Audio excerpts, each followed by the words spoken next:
Assalamualaikum warahmatullahi wabarakatuh. Innal hamdalillah nahmaduhu wa nasta'inuhu wa nastaghfiruh wa natubu ilaih wa na'udzu billahi min shururi anfusina wa sayyiati a'malina. Man yahdihillahu fala mudhillalah wa man yudlil fala hadiyalah. Wa ashhadu an la ilaha illallah wahdahu la syarikalah wa ashhadu anna Muhammadan 'abduhu wa rasuluh la nabiyya wa la rasula ba'dah. فقال الله تعالى في القرآن الكريم يا أيها الذين آمنوا اتقوا الله حق تقاته ولا تموتن إلا وأنتم مسلمون. وقال تعالى يا أيها الناس اتقوا ربكم الذي خلقكم من نفس واحدة وخلق منها زوجها وبث منهما رجالا كثيرا ونساء واتقوا الله الذي تساءلون به والأرحام إن الله كان عليكم رقيبا. وقال تعالى يا أيها الذين آمنوا اتقوا الله وقولوا قولا سديدا يصلح لكم أعمالكم ويغفر لكم ذنوبكم ومن يطع الله ورسوله فقد فاز فوزا عظيما. أما بعد فإن أصدق الحديث كتاب الله وخير الهدي هدي محمد صلى الله عليه وسلم وشر الأمور محدثاتها وكل محدثة بدعة wa kulla bid'atin dhalalah wa fi riwayatin wa kulla dhalalatin finnar. Tsumma amma ba'd. Alhamdulillah, segala puji bagi Allah Rabbul Alamin, yang mana atas karunia dari Allah Subhanahu wa taala, atas nikmat dari Allah Subhanahu wa taala, kita masih bisa melaksanakan kewajiban yang sangat agung ini. Kewajiban yang paling penting, di mana ini adalah jalan mengambil warisan para nabi, yaitu apa? Yaitu ibadah menuntut ilmu. Karena ini merupakan sebuah kewajiban yang diperintahkan oleh Nabi kita Muhammad sallallahu alaihi wasallam.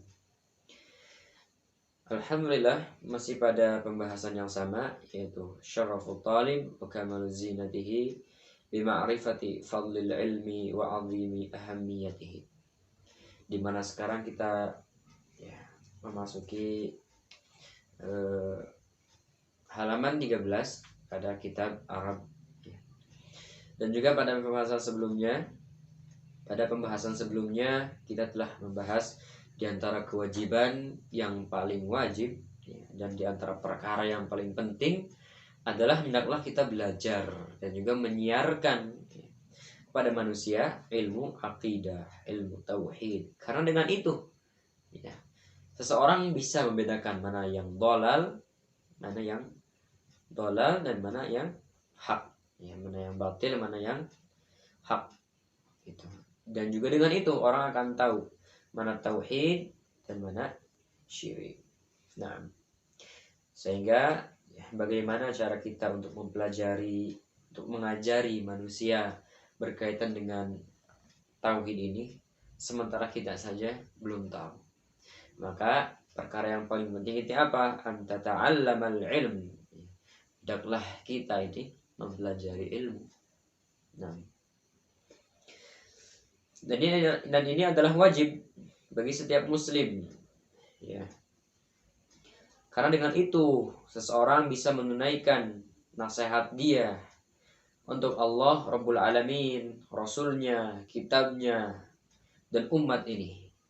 Sebagaimana telah kita bahas di pembahasan sebelumnya, bahwasanya dalam sebuah hadis yang diriwayatkan oleh Tirmidzi, bahwasanya ad-dinun nasihah, ad-dinun nasihah, ad-dinun nasihah. Din ini adalah nasihat. Din ini adalah nasihat.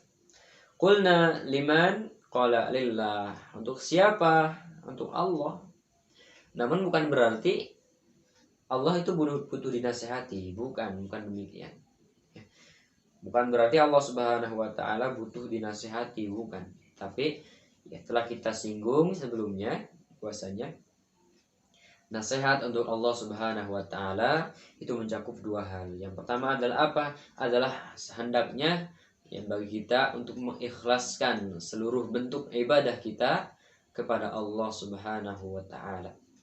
Yang kedua, kita hendaklah mengesahkan Allah dalam rububiyahnya, uluhiyahnya, dalam asma dan sifatnya, dan kita tidak menyekutukannya dalam bentuk ibadah apapun.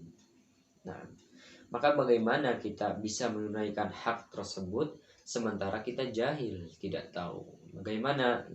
Maka penting bagi kita untuk belajar. Nah, yang kedua untuk apa? Wali kitabihi, ya untuk kitabnya.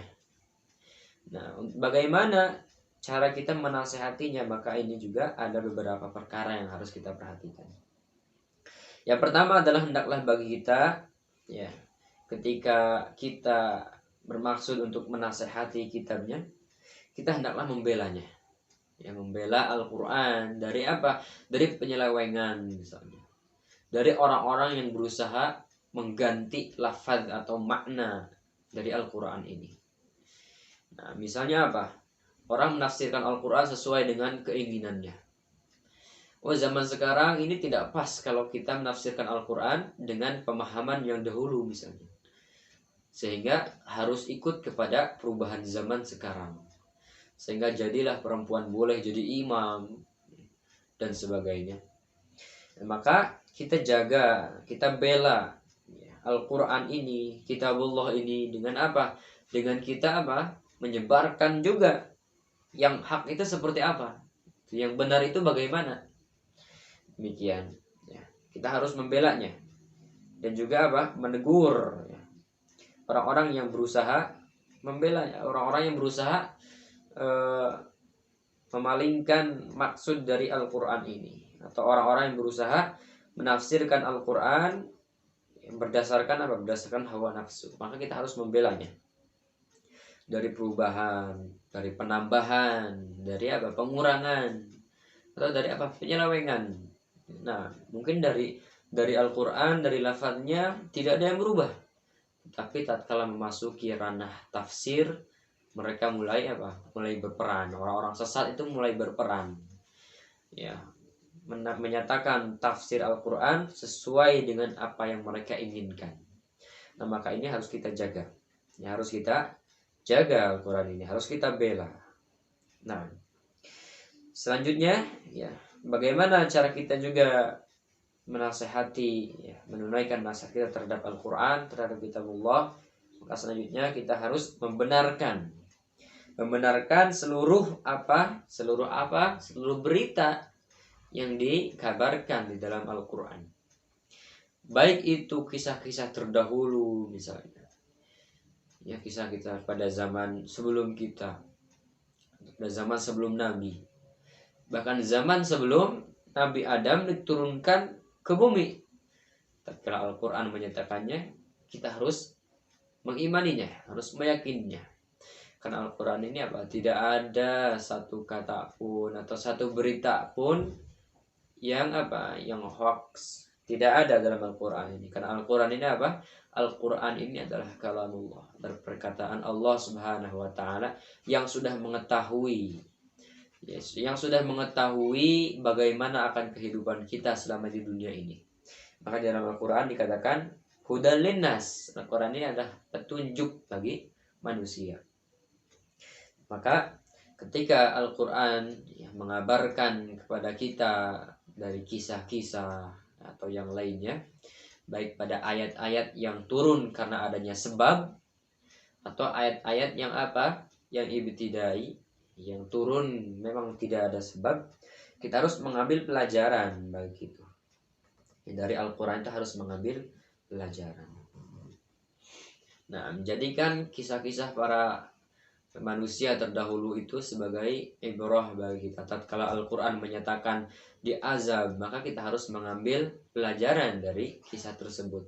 Namun ketika Al-Quran memuliakan seseorang di dalam firman Allah Subhanahu wa Ta'ala, maka kita jadikan apa? Jadikan itu sebagai contoh manusia terbaik yang harus kita apa? Yang harus kita jadikan motivasi bagaimana kebaikan dia, sehingga apa? Sehingga Allah Subhanahu wa Ta'ala memuliakannya dengan apa? Dengan mengukir namanya di dalam kalamullah, dalam pernyataannya.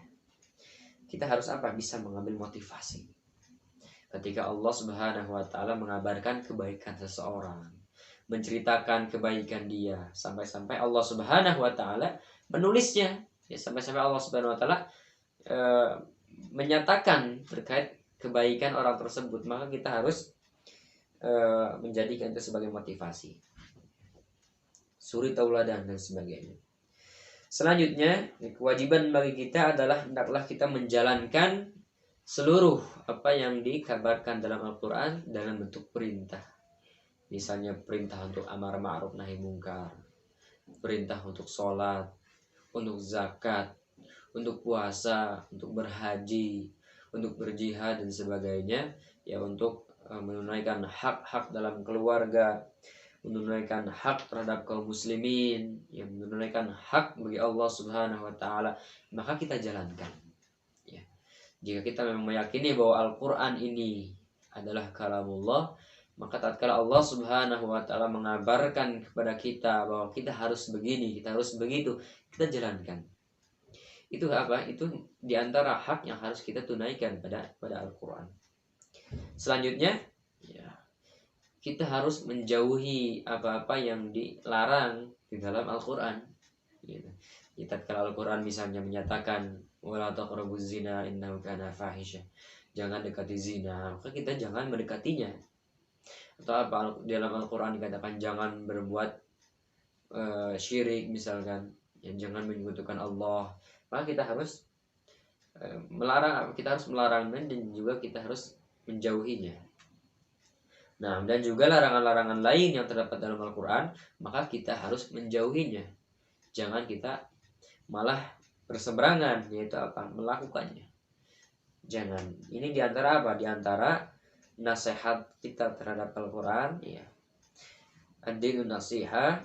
Untuk siapa? Untuk wali kitabihi, maka kita harus menunaikan hak-haknya. Gitu. Selanjutnya, ya, kita mengimani bahwasanya hukum yang terdapat dalam Al-Quran ini adalah hukum yang terbaik, ya, hukum yang paling utama, dan tidak ada lagi hukum yang terbaik selain apa? Selain apa yang telah Allah Subhanahu wa taala turunkan kepada Nabi kita, ya, melalui perantara malaikat Jibril. Ya, ini apa? Al-Quran. Ya. Maka apa? Jika kita meyakini bahwasanya ada hukum yang lebih baik daripada hukum Al-Quran, maka jelas ini adalah sebuah kesalahan yang fatal. Ya. Tetapi sebaliknya kita harus meyakini bahwa tidak ada hukum yang lebih baik daripada hukum Al-Quran. Ya.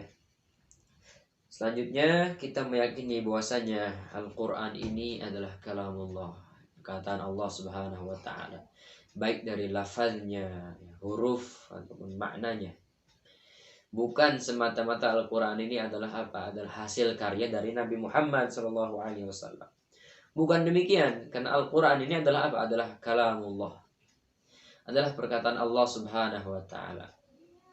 Nah, al-munazzalu ala nabiyhi ala rasulihi wa khatama anbiya'ihi, ya, penutup para nabi Muhammad SAW. Al-mabdu'u bi suratil Fatihah, al-makhtumu bi suratin Nas. Al-Quran ini adalah kalamullah, al-munazzalu ala rasulihi, yang diturunkan kepada rasulnya, wa khatama anbiya'ihi, dan penutup para nabinya. Siapa? Ini Muhammad SAW. Al-mabdu'u bi suratil Fatihah, yang mana diawali dalam Al-Quran secara mushaf itu dimulai dari surat Al-Fatihah. Al-makhtumu bi suratin Nas, dan diakhiri dengan surat An-Nas. Meskipun nanti ada tartib nuzul Quran, tartib diturunkannya Al-Quran yang dimulai dari surat Al-Alaq ayat 1 sampai 5. Ya. Tidak semuanya, tapi ayat 1 sampai 5 yang pada akhirnya al-yauma akmaltu lakum, gitu. Yang mana pada akhirnya telah disempurnakan agama ini, maka itu sudah apa? Sudah lengkap dari mulai ayat pertama yang Allah Subhanahu wa taala turunkan sampai ayat terakhir yang Allah Subhanahu wa taala turunkan. Nah, dan itu semuanya adalah kalamullah, bukan makhluk.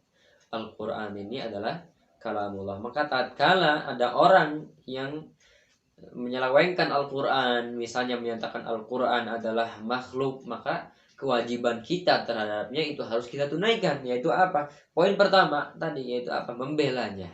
Membela apa? Membela Al-Quran. tatkala ada orang-orang yang memang berusaha menyesatkan umat ini dari jalur Al-Quran, semisal menyatakan Al-Quran adalah makhluk, atau misalkan ada kesalahan pada Al-Quran dan sebagainya, maka kita membelanya bahwasanya Al-Quran ini tidak ada kesalahan di dalamnya. Dzalikal kitabul la raiba fihi. Itu jelas, hudal lil muttaqin. Ini adalah sebuah ayat yang jelas bahwasanya Al-Quran ini tidak ada satu kata pun yang rancu, tidak ada satu kata pun yang diragukan akan kebenarannya. Dan jika kita tidak mengerti yang dimaksud pada Al-Quran, bukan Al-Quran yang salah, tapi apa? Akal kita yang terbatas. Nah, maka tatkala ada orang yang berusaha menyelewengkannya, ya kita harus membelanya. Nah, bagaimana cara kita untuk menyampaikan nasihat ini? Ad-dinu nasihah wali kitabihi, sedangkan kita tidak tahu apa saja nasihat yang harus kita tunaikan. Kalau kita nggak belajar, kita nggak tahu. Kita harus ternyata apa? Kita harus membelanya, kita harus membenarkan kabar-kabarnya, kita harus menjalankan perintah-perintahnya, kita harus menjauhi larangan-larangannya, kita harus meyakini bahwasanya hukum yang ada pada Al-Quran adalah hukum yang paling baik dan tidak ada lagi hukum terbaik selain itu. Yang selanjutnya adalah apa? Adalah meyakini Al-Quran adalah kalamullah dan bukan makhluk. Ini apa? Perkara-perkara seperti ini hanya akan bisa diketahui oleh orang-orang yang belajar. Orang-orang yang nggak belajar, bagaimana dia akan mengetahuinya? Gitu. Yang ada adalah apa? Orang-orang yang jahil, orang-orang yang nggak belajar, yang ada akan apa? Akan mutakhabbitan fi dhulumatil jahl. Akan meraba-raba, ya akan meraba-raba di dalam gelapnya kejahilan.